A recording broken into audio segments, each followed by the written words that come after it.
साहब, आप जब यूनाइटेड नेशंस जाएंगे, आप जब बैनुल-अक़वामी सतह पे मसला फ़लस्तीन पे आवाज़ उठाएंगे तो फ़लस्तीनी पाकिस्तान की तरफ देखते हैं।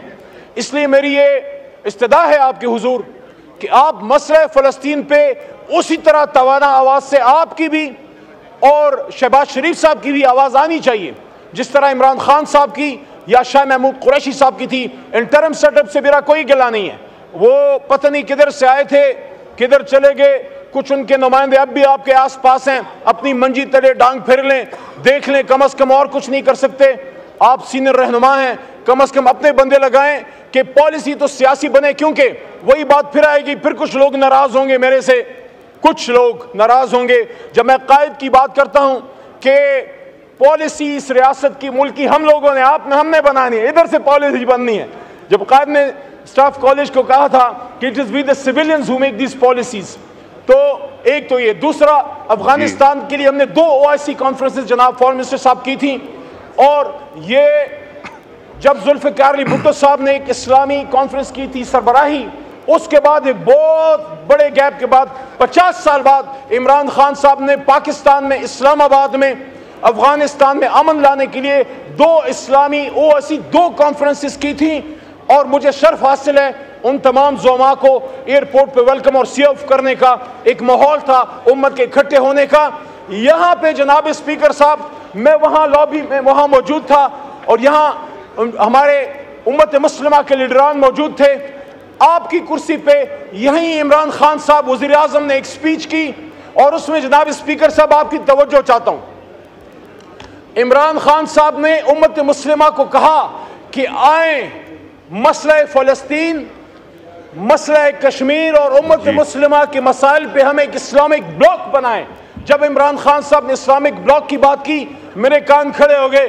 अब नहीं छोड़ेंगे इस आदमी को, क्योंकि जो भी उम्मत मुस्लिमा को इकट्ठा करने की बात करता है, मैं समझता हूँ पैन इस्लामिज्म और इस्लामिक उम्मा को इकट्ठा करना, उस पे आप पे हमारे जज्बात एक जैसे हैं। लेकिन आपको थोड़ा आखिरी 1 मिनट जी, आपको जनाब फॉरेन मिनिस्टर साहब इसहाक डार साहब थोड़ा सा प्रोएक्टिव होना होगा।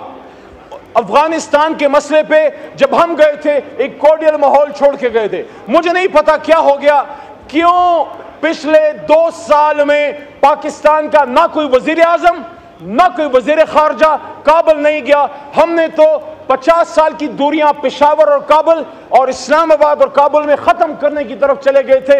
एक अच्छा माहौल बन रहा था। और तीसरा और आखिरी नुक्ता, तीसरा और सबसे अहम नुक्ता, मसला कश्मीर पे भी आपकी आवाज आनी चाहिए। अफसोस के साथ कह रहा हूं कि फॉरेन फोरम्स पे पाकिस्तान के वजीर खारजा और पाकिस्तान के वजीर आजम को मसला कश्मीर पे ज्यादा प्रोएक्टिव होना होगा। और आपसे ये आम आदमी की एक इल्तिजा रख रहा हूं सिर्फ 15 सेकंड में। जनाब फॉरेन मिनिस्टर साहब, आपकी तवज्जो चाह रहा हूं। आपके साथ फॉरेन मिनिस्टर साहिबा भी मौजूद हैं। मेरी दरखास्त है, इनसे कई इधर तवज्जो करें, जब से बात नहीं हो सकती है। मैं इनसे ये रिक्वेस्ट करना चाहता हूं कि हमारे जो फॉरेन ऑफिस हैं, जनाब इसहाक डार साहब और फॉरेन मिनिस्टर साहिबा फॉर्मर भी मौजूद हैं, हमारी बहन है कि खर साहिबा भी मौजूद हैं, कि हमारे जो फॉरेन ऑफिस हैं खुदारा उसको ओवरसीज आम पाकिस्तानी के लिए पीपल फ्रेंडली बनाएं, वहां लोगों को फैसिलिटेशन दें। जिस तरह भी किर्गिस्तान में हमारे स्टूडेंट्स को मसला हुआ, जो गल्फ कंट्रीज में होता है, वहां उनसे वो रवैया रखा जाता है कि आपको फील ही नहीं होता कि मेरा फॉरेन ऑफिस है। कुछ अच्छे भी ऑफिसर्स हैं, लेकिन वहां लोगों को खोलें, UAE में, गल्फ कंट्रीज में, अमेरिका में, आप उन जस्ट को पीपल फ्रेंडली बनाएं और ट्रांसपेरेंट बनाएं। और इन फॉरेन ऑफिस को ब्लू आइड बॉयज के लिए डंपिंग यार्ड ना बनाएं, उसके लिए करियर डिप्लोमेट्स और अच्छे लोग लगाएं।